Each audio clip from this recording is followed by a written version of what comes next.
to break through the obstacles. Touch somebody and say, when I get through this, everything's going to be all right.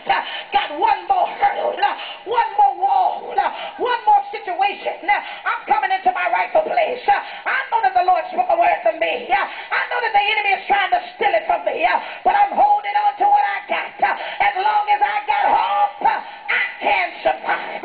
As long as I've got hope, I can come out on top. As long as I've got hope, I'm going to conquer the enemy. Somebody shout it. Here we are now. He is at the place of coming into his total manifested blessing. But he's got to go through the final stages of wrestle. In the wrestle, he take note at the angel. Ask him, what is your name? My name is Jacob. Look at you. You supplanter. You trickster. We got to change your name. You wrestle with me until God has looked at you. You wrestle with me until a change has broke forth. You toil with me all night long. We're going to call you Israel. Oh, Israel, the Prince of God. I want you to know something, that the enemy is toiling. He's wrestling with you. He's come to destroy you, shake your very face, pull you down in a stupor.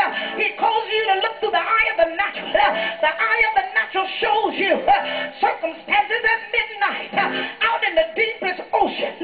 You see no ray of hope. Back is up against the wall. Heaviness is overtaking your life. In a state of despair, wondering where is God.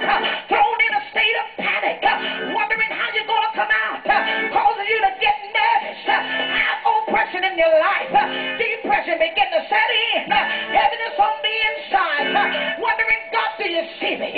Do you hear me now? Here I am. I am yet your child. In the state of despair. When are you going to come to me and help me through this? And look at the word breakthrough. Breakthrough means to come forth. Arise and come out of where you are. But break down means to collapse and fall under the heat of the struggle of your life. What the enemy wants is for you to collapse. Touch somebody and tell them, I can't collapse. I got something in me that drives me into another end. I got something in me that encourages me when I can't encourage myself. Touch somebody and say, hang on in there. Hang on in there. It's almost over. If you can just hang in there just a little while, if you can just trust God, don't let go yet. Look at God.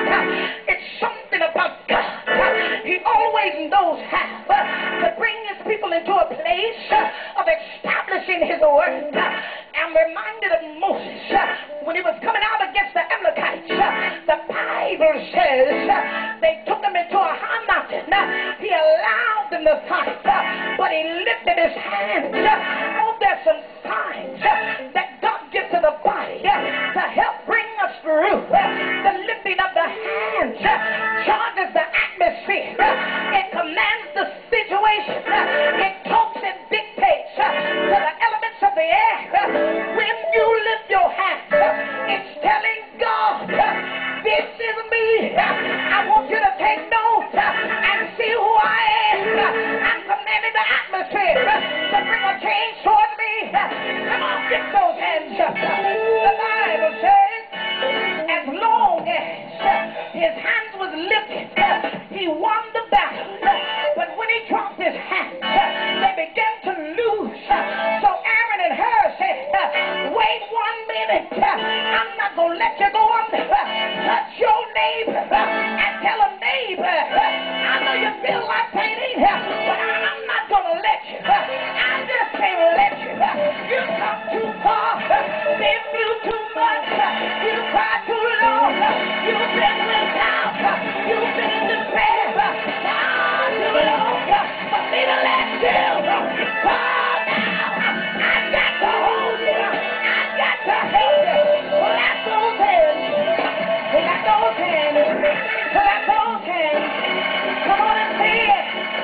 Now that's the first time. But there was something else that was even greater than the lifting of the hands. And it was called the favor of God. Touch somebody and tell them favor. The mercies of God. The character of his goodness. The splendor of God being exemplified in your life. Look at what he did when they brought unto Israel his grandchildren, Ephraim and Manasseh. They were getting ready to be blessed. Now the favor rests in the right hand. Lift your right hand. I know you've been going through. I know you've been toiling, but lift that right hand. I'm getting ready to show you how to get what you want from God. And when they brought to him now, for his eyes were dim, he was about to die, but he had to bless Joseph's children. They bring them in order, the eldest to the right hand and the younger to the left. But when they got near him, the Bible says he crossed his hands